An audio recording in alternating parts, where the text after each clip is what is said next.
Everyone in the delivery room was waiting for a sound, one soft, piercing cry that would prove life had prevailed over loss.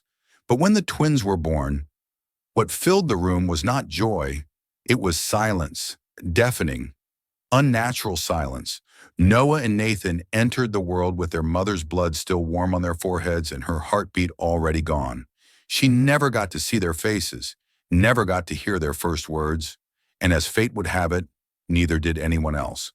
Because the boys didn't speak, not that day, not for weeks, not for years. Doctors said it was psychological, trauma, a response to being born in the shadow of death. But to their father, Daniel Hayes, it felt like a punishment. The woman he loved was gone, and his only pieces of her he had left spoke to no one, not even him, for the first 6 years of their lives. Noah and Nathan lived in quiet rooms, attended silent schools, and played side by side without ever using words. People whispered that they were broken, that they'd never be normal, that their mother's death had cursed them from the start. But no one, absolutely no one, could have predicted what those silent boys would one day become. Today, they speak to millions. And this is the story of how the world's quietest twins found their voice and used it to change everything. Daniel Hayes had once been a man with music in his soul. He played the piano in churches on Sundays, taught high school choir on weekdays, and spent every moment in between humming lullabies to the unborn children growing in his wife's belly. Sarah loved the way he sang to her stomach. She said it made the babies kick as if they were already dancing. But on a cold January morning, that music stopped. Sarah never made it to sunrise. Complications, bleeding, too fast, too much. Daniel held her hand as her fingers went limp. Her eyes fluttered one last time, and her body surrendered while their sons emerged into the world. Noah came first, his tiny face scrunched in confusion. Nathan followed, arms trembling, but still, neither cried. The nurses looked at each other, alarmed. One tapped Noah's foot, another rubbed Nathan's chest. Nothing, no sound. They weren't dead, but they were silent. Daniel didn't even notice at first. He was holding Sarah, whispering her name, telling her to come back, telling God to take him instead. By the time he turned to the twins, the room had shifted. The doctor's smile was gone. The nurse's tone, clinical. They're stable, but they haven't vocalized. The word vocalized echoed in Daniel's ears like an insult, as if what just happened could be reduced to medical jargon. His wife had just died, giving birth to 2 sons who wouldn't make a sound. He took them home alone. The nursery they'd painted together, yellow with little clouds, felt like a lie now. Daniel couldn't look at the rocking chair without seeing Sarah in it, laughing, belly round, humming soft gospel under her breath. Instead, it was just him, a single man in a house full of baby bottles and funeral flowers. The boys didn't cry, not even when they were hungry, not when they fell, not when the world got too loud. Noah would crawl into the corner of the room and cover his ears. Nathan would grip Daniel's pant leg and stare up without blinking. Daniel tried everything. Puppets, toys that sang, music boxes, even recordings of Sarah's voice. Played at night while he wept in the hallway. Nothing. At age 2, a pediatrician finally said what Daniel had feared since that first day. They're not deaf. They're not physically impaired, but they are selectively mute, most likely trauma-induced. Daniel nodded, but in his heart, he disagreed. It wasn't just trauma. It was morning. He watched the twins sit on the floor together, always close. Noah would stack blocks, and Nathan would knock them down, not in cruelty, but like he was trying to break the silence, to make something happen, but still, not a word, not a sound. By the time they turned 5, Daniel had learned to live with silence. He bought a small whiteboard for each boy, taught them to write, taught them to sign. But still, some days he'd wake up hoping today would be the day. Just one word. He longed to hear his name in their voices, but all he ever heard were footsteps, scribbles, and the occasional shared breath between 2 boys who'd entered the world without a sound and seemed determined to stay that way. Then came the moment that changed everything: a backyard, a swing, and a fall, and a scream. It was an afternoon like any other. The sky was the pale blue of early spring, and the backyard had just begun to thaw from a long, cruel winter. Daniel stood at the kitchen sink, washing the last of the breakfast plates, when he glanced out the window and saw Noah and Nathan at the old wooden swing Sarah had insisted they hang before the twins were born. She'd said, "One day, they'll soar together." He didn't know then how heavy those words would feel. The swing creaked gently as Nathan pushed Noah. Both boys bundled in soft gray sweaters, their cheeks still round with childhood. Daniel smiled faintly. These quiet moments had become his measure of peace. No screaming, no chaos, just two boys finding comfort in each other's stillness. He turned away just for a second to grab a towel, and that's when it happened. The scream didn't come from Daniel. It didn't come from the wind. It came from the swing. A short, sharp, high-pitched wail ripped from the throat of a child who had never made a sound. Daniel dropped the plate, the shatter echoing as he sprinted outside. Noah was on the ground, curled into himself, a fresh gash blooming crimson on his forehead. Nathan stood over him, frozen, eyes wide in terror. And it was Nathan, quiet, stoic Nathan, who had screamed. Daniel fell to his knees, scooping Noah into his arms, whispering, "It's okay. I'm here. I'm here," over and over. But it wasn't the injury that had stunned him. It was the sound, that voice, Nathan's voice. Daniel looked at his son and saw it. His lips were quivering, his hands were shaking, and then, like a dam breaking, came the words, "Noah, hurt?" Two words, fragile, broken, but unmistakable. Daniel gasped. His eyes filled so quickly he had to blink just to see straight. He turned to Nathan, heart pounding. "Say it again." Nathan looked at him, confused, then pointed to his brother. "Noah, hurt," he whispered. Daniel didn't know whether to laugh or cry. He held both boys close, tears soaking into their hair, whispering, "Thank you, thank you, son." That night, after Noah's cut was cleaned and bandaged, and both boys lay asleep in their beds, Daniel sat in the hallway in the dark. He had heard his son, and once a voice had been found, he knew, deep down, the second one wouldn't be far behind. He was right. A week later, it came in the smallest way. Daniel sneezed loudly over his morning coffee, and, from across the room, Noah looked up from his sketch pad and said it so softly Daniel almost missed it. "Bless you." Daniel dropped the mug, again. And, just like that, the silence that had blanketed their lives for 6 years cracked open.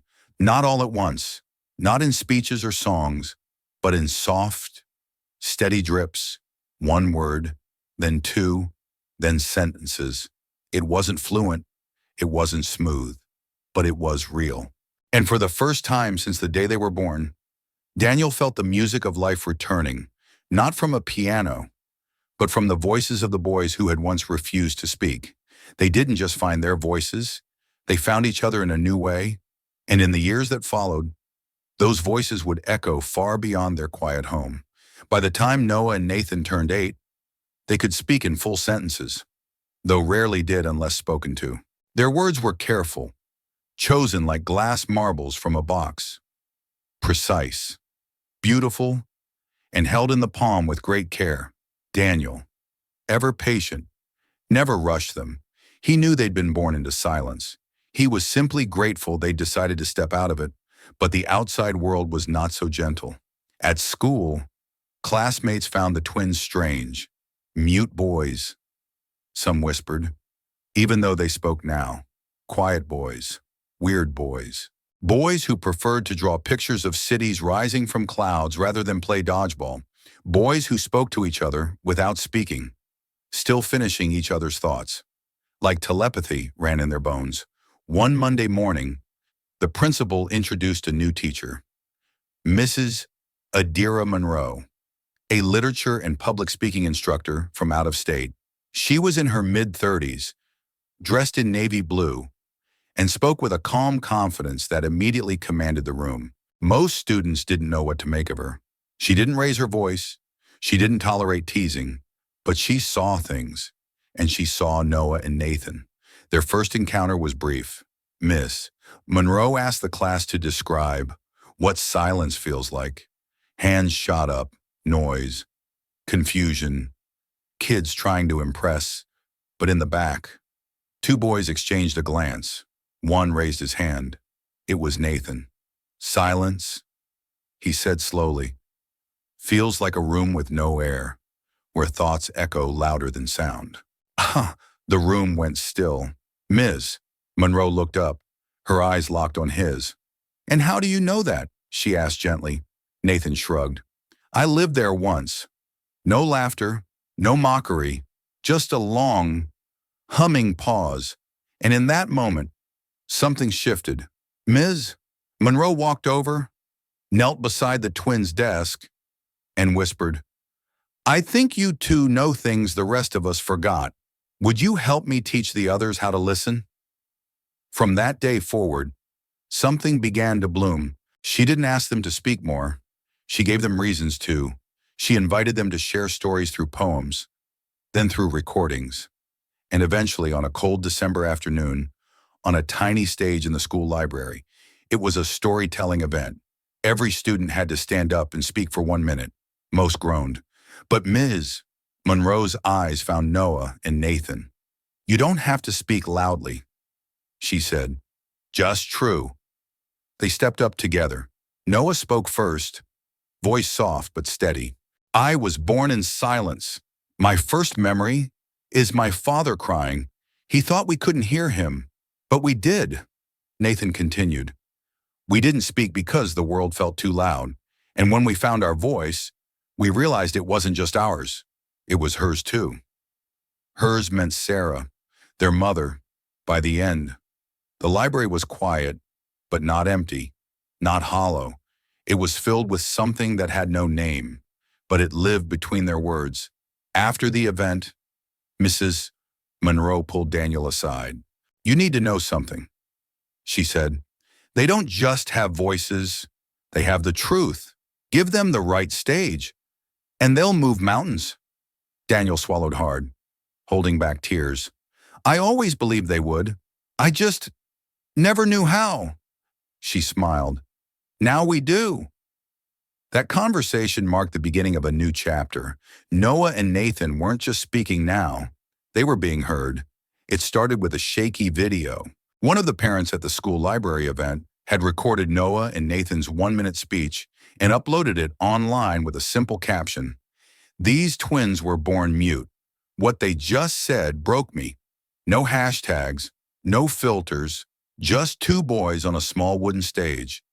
Their words fragile and honest. By midnight, the video had over 100,000 views. By morning, 500,000. By the end of the week, it had been subtitled into 9 languages and featured on the homepage of a major parenting blog under the headline, The Boys Who Found Their Voice and Brought Ours Back Too. Daniel was overwhelmed. So were the boys. But it was Ms. Monroe who steadied the ship. She brought them into her office, showed them a map of the world, and gently said, You don't have to become anyone you're not. But if you're ready, the world is asking for you. Noah asked, What do they want to hear? She smiled. Exactly what you said before. Just true. Nothing else. Invitations poured in. Local radio, podcasts, schools. At first, Daniel said no to all of it. He was afraid. Afraid the noise would crush what took years to bloom. Afraid the world would poke, prod, and praise them until they were someone else entirely. But the boys wanted to go. We want to speak, Nathan said one evening, sitting across from his father, his voice calm but certain. For kids like us, for kids still quiet. Daniel exhaled slowly and deeply. Then I'll go with you, he replied. Every step. Their first real stage was a youth literacy conference in Portland, 1,000 seats, bright lights, microphones like snakes waiting to trip over. Noah gripped his note cards so tightly that they had fingerprints on them. Nathan wore the navy blazer Daniel had once saved for weddings. They stepped up, side by side as always. And when the MC introduced them as the Hayes twins, survivors of silence, a hush fell over the crowd. Noah began, "My name is Noah. This is my brother, Nathan. We were born quiet, not by choice, but by pain. And we're here because we finally believe that even the softest voice can echo if the world is willing to listen." Nathan continued, "We don't speak to impress you. We speak to reach you, and maybe to reach the kids still hiding under tables, afraid to speak, because the first sound they ever heard was grief." The room erupted, but it wasn't loud, not at first. It was soft. Standing ovations rising like a wave, people wiping tears, others closing their eyes, clutching the hands of children beside them. Daniel sat in the front row. He wasn't crying.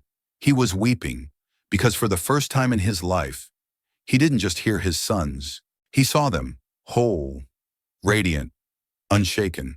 That day didn't just change them. It changed others. Teachers began using their story in classrooms. Therapists cited them in trauma recovery groups. Parents emailed from across the country, "Your boys gave my daughter hope." What began as a whisper had turned into a current, and the twins were just getting started. By the time Noah and Nathan turned 13, they had stood on more stages than most people ever see in a lifetime. But none of them felt quite like this one. The auditorium in Geneva shimmered with glass and steel. It was the annual Youth Forum on Global Healing and Mental Resilience, attended by educators, psychologists, artists, and human rights leaders from across the globe. The twins had been invited not as guests, but as keynote speakers. Their faces were printed on brochures beside phrases like "voices that broke through silence" and "from trauma to triumph." Backstage, Daniel adjusted their collars with trembling fingers. "You know you don't have to do this if you're not ready," he whispered, his voice cracking. Nathan smiled. "Dad, we've been ready since the day Mom left. We just didn't know it." Noah took his hand. "Besides, she'll hear us, wherever she is." And with that, the lights dimmed. The crowd hushed. Two boys walked out, no longer fragile, no longer unknown, but not flashy either. They stood as they always did, together. No teleprompters, no applause cues, just the truth. Noah began, "My brother and I were born in silence, but silence isn't empty. It's filled with memories, fears, and the echo of things unsaid. For years, we stayed quiet, not because we couldn't speak, but because we didn't know if anyone would listen." Nathan followed. "But one teacher did. One father never stopped hoping. And one day, we realized our story wasn't just ours. It belonged to every child who's been told they're too strange, too broken, too quiet to matter." Then, together, they said, "So we speak now, not to fill space, but to open it." The room didn't clap immediately, because no one wanted to break that moment. And when they finally did, the applause rolled like thunder over a still sea, deep, resonant, endless. After the event, a UN youth ambassador approached them. "Would you speak at the International Children's Summit next fall?" she asked. "We think your voice could reach even further." Nathan looked at Noah. Noah looked at their father. And then they said it together, softly, but without hesitation. "Yes, we'd be honored." That night, in their hotel room, Daniel opened an old music box Sarah had bought before the twins were born. It had stopped working years ago, rusted shut from dust and time. But tonight, for reasons he couldn't explain, it played. A slow, lullaby tune drifted through the air. Noah and Nathan turned toward it, eyes wide. "She always wanted to sing to us," Noah whispered. "She did," Daniel said, tears in his eyes. "She just needed you to answer back." And now, they had, to the world. It was Noah's idea. One night, after their 15th speech in 3 months, he sat by the hotel window, watching the city lights flicker like fireflies. "We've spoken everywhere," he murmured, but never to her. Nathan, lying on the bed beside his open notebook, turned slowly. "You mean Mom?" Noah nodded. "We never said thank you." Daniel was already asleep on the couch. The weight of airports and interviews had started to show in the silver in his beard. But the way he smiled when the twins spoke, it made every mile worth it. So they planned it, quietly, carefully. 2 months later, on what would have been Sarah's birthday, they returned to the small town where it all began, where silence was first born, where a woman left, and two voices remained. The cemetery was simple, the kind where names fade gently over time, not out of neglect, but because the stone grows tired of standing so long. They found her, Sarah Hayes, beloved wife, cherished mother. She gave her breath for new voices. Noah knelt first. Pulling a folded page from his jacket, he began to read. "Dear Mom, you don't know us. Not really. But we know you. We know you through the way Dad holds our hands when we're nervous. We know you through the lullaby that plays even when the box is shut. We know you through the silence you gave us. Not as punishment, but as space to find ourselves. We were born into grief, but we grew into grace, and we want you to know. Your voice never died. It just changed form. It became ours." Nathan followed. "Mom, we speak now, and not just words, but truths. And every time we do, we hope, somewhere, in the stillness between stars, you hear us and smile." Punai, they placed the letter on the stone. Daniel stood behind them, hands trembling, but not from sorrow, from peace. 15 years ago, he had buried a part of his heart here. Today, his sons had brought something back, not her, but her echo. That night, they didn't stay in a hotel.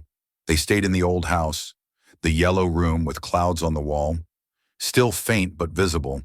The swing had been replaced, the piano retuned, and for the first time in over a decade, music played, not from keys, but from voices.